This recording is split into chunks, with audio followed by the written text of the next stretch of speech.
शर्मा, बीरबड़ा बस्ती गोविंदपुर क्षेत्र संख्या 3 से हूँ। मेरा जमीन 2 एकड़ से ज्यादा अधिग्रहण कर लिया गया है। आज से 10 से 15 साल हो चुके। आयुक्त महोदय से और सिमडी साहब से यही गुजारिश करता हूँ कि मेरा समस्या का समाधान करें, क्योंकि हम लोग बहुत ही परेशानी से जी रहे हैं। तकलीफ एरिया ऑफिस से कोयला भवन बस फाइल को भेजा जा रहा है, लाया जा रहा है, और 2 एकड़ से ज्यादा जमीन इसमें लेकर यूज करके और उसमें माइन से लाया जा रहा है अभी। और सुझाव मेरा यही रहेगा कि हम लोग के बगल में जो भी माइन चल रहा है वो सही ढंग से नहीं चल रहा है। बीसीसीएल का एकरारनामा किया गया। यह एकरारनामा दिनांक 6/11/79 एवं 20/12/89 को बीसीसीएल पीबी एरिया के प्रबंधन और ग्रामीणों के बीच में हुआ, जिसमें निम्नलिखित शर्त रखा गया कि ग्रामीण के समय ही दे दिया गया है। एकरारनामा दिनांक 6/11/79 के आधार पर कोई कंपेशन हर्जाना हम लोगों को नहीं दिया गया है। आवेदकगण मैं देख रहा हूं कि इतना माहौल थोड़ा हमारे कुछ साथियों ने गर्म भी किया, तो उस परिस्थिति में मैं यदि कहूं कि बीसीसीएल परिवार के मेरे साथ में, तो मैं नहीं जानता हूं आपका क्या रिएक्शन होगा, मगर और यहां रहने वाले हमारे साथी, क्या दोनों में अन्योन्य आश्रय संबंध नहीं है? ये जो आपका आक्रोश है, जो आपका गुस्सा है, इसका वजह बीसीसीएल नहीं है। इसका वजह है बीसीसीएल के कुछ कर्मी, कुछ हमारे साथी, जिनके साथ वो संबंध जो होना चाहिए। कोई भी परिवार तब चलता है, आपको याद होगा तुलसीदास ने लिखा है कि जहां सुमति तहां संपत्ति नाना, जहां कुमति तहां विपत्ति निधन।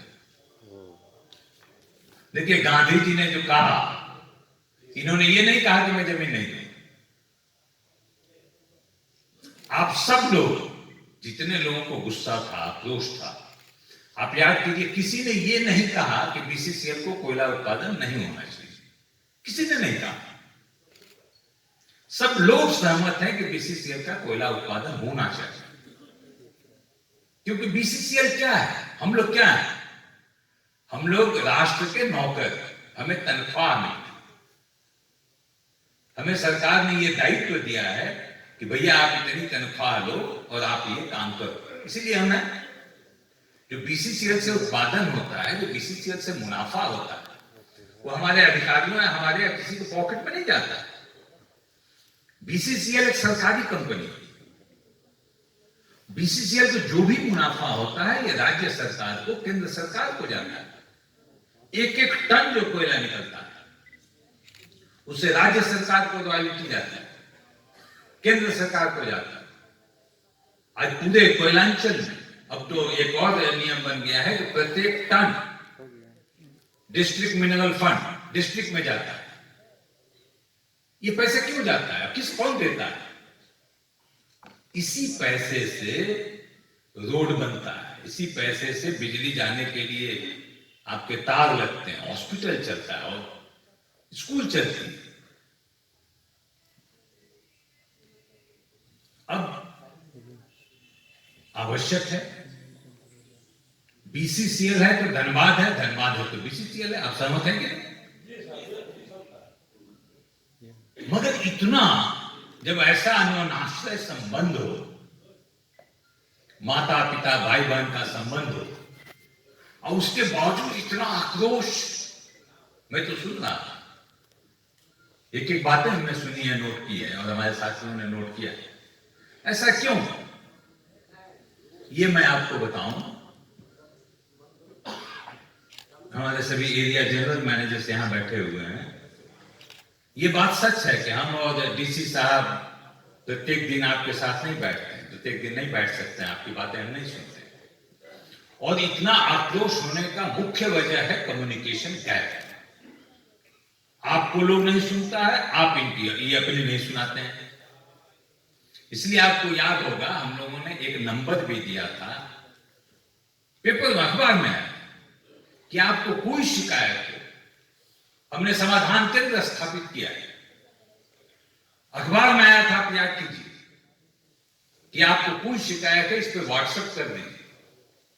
हमने अभी पूरी टीम बैठा रखी है हेडक्वार्टर में कि आपकी जो भी शिकायतें हैं, कृपया आइए बताइए। बीसीसीएल के मुख्य दरवाजे पर सीआईएसएफ हुआ करती थी, आपकी एंट्री मना थी, उसको हमने हटा दिया। दोस्तों, हमें एक दूसरे के साथ बैठना होगा, एक दूसरे पर विश्वास करना। हमारे सभी यहां एरिया जनरल मैनेजर्स हैं, आप सुन रहे हैं, आपको तनख्वाह मिलती है, हम काम करते हैं, हम कोई यहां जमींदार नहीं है, हम कोई अंग्रेज नहीं है, हम कोई लाट साहब नहीं, हम कोई तानाशाह नहीं, हम राष्ट्र के नौकर हैं। हमें तनख्वाह कौन देता है? हमें तनख्वाह आप देते हो, देश की 125 करोड़ जनता हमें तनख्वाह देती है। ये हमारे अधिकारियों को नोट करना पड़ेगा कि हम कोई तानाशाह नहीं है, लाट साहब नहीं।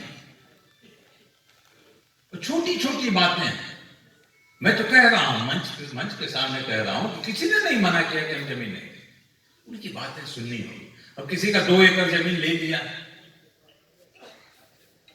यदि उनके पास कागजात हैं, बेशक बीसीसीएल को फटाफट नौकरी दे देनी चाहिए। और ये जो ज्यादा गुस्सा है, ज्यादा आक्रोश है, इसमें मैं ये नहीं कहता कि हमारे को सुधारने की आवश्यकता नहीं है, बीसीसीएल को सुधारने की आवश्यकता नहीं है, मगर एक हमें सेल बना देना होगा। बड़े सब लोगों के लिए सौभाग्य की बात है कि आज हम यहाँ, हमारा बीसीसीएल परिवार भी बैठा है, डीसी साहब बैठे हुए हैं, डीसीसीएल साहब की पूरी टीम बैठी है। देखिए, आपको एक चीज समझना कि जैसा कि हमने कहा कि हम नौकर का क्या होता है जिम्मेवारी? नौकर की जिम्मेवारी, वो भी हम सरकारी नौकर, 125 करोड़ जनता कह रहे। हमें सरकार ने कुछ नियम कानून बना दिए कि भैया ये लो पुस्तक और आप इसको धरातल पर क्रियान्वयन करो, लाट साहबी मत करना। अब वो जब नियम बन गई, तो उदाहरण तौर पर आज की तारीख का जो नियम है कि यदि आपके पास 2 एकड़ का जमीन है,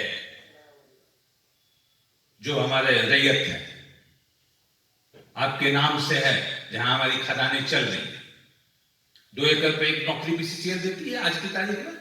कल क्या होगा मैं नहीं जानता, नियम हम नहीं बनाते, नियम सरकार बनाती है। लेकिन आज की तारीख में आपके पास यदि 2 एकड़ जमीन है, बीसीसीएल इसको, वहां कोयला है, बीसीसीएल लेता है, लेकिन उसके लिए बीसीसीएल आपसे क्या मांगता है? आपसे मांगता है कि भैया आपके पास रसीद कट रही है क्या, भूमि का सत्यापन है क्या, वो जमीन यदि सरकारी है, यदि आपको उसका कब्जा है तो उसके कागजात आपके पास हैं क्या?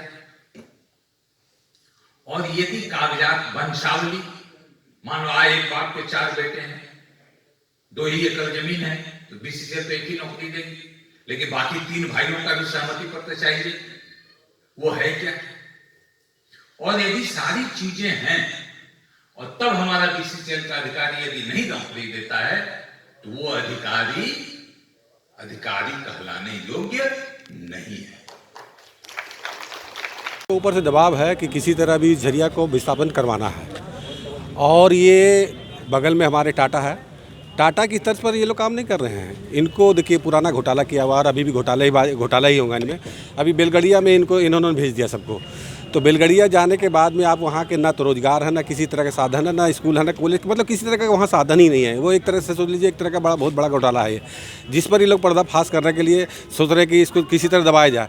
तो ये बार ये, अब देखिए अंडरग्राउंड माइनिंग के से झरिया सेफ भी रहता और उसके बाद में कोयला, जो असली जो बढ़िया कोयला है, वो भी निकल जाता। लेकिन इनकी अपनी खामियां छुपाने के लिए आज ये ओपन कास्ट कर रहे हैं, जिसमें घोटाला कर सकते हैं आराम से, क्योंकि मट्टी और कोयला दोनों मिल जाता है, जिससे कि राज्य सरकार और केंद्र सरकार को बड़ा क्षति हो रहा है।